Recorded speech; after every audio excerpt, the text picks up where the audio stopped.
In this video, we will discuss how to connect your data tables and what features become available once you have the connection set up.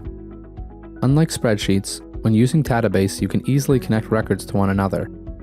This makes it easy to link relevant records together to summarize values or view all the relevant data on a single dashboard. Let's look at an example. If you're building an app to manage projects, you'd likely have many notes relating to each project.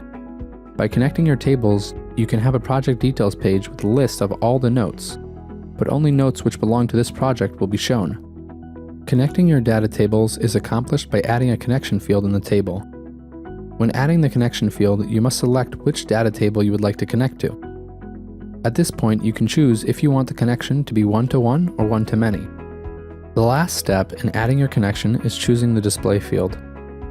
The display field can be any field from the data table you are connecting to. We'll select the project name to be used as the reference.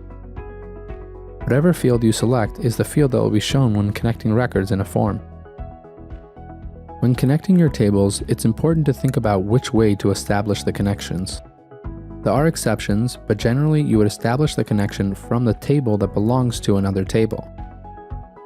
In our case, since each project note belongs to a project and not the other way around, the connection would be from the project notes to the projects.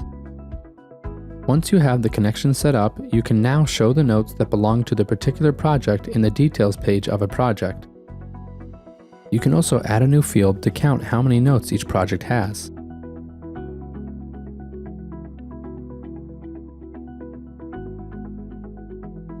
When viewing projects, you can now see the total notes for each project. The Tadabase page builder understands your data structure and will provide shortcuts to expedite the building process. When adding components, you will see unique options based on your connected data structure.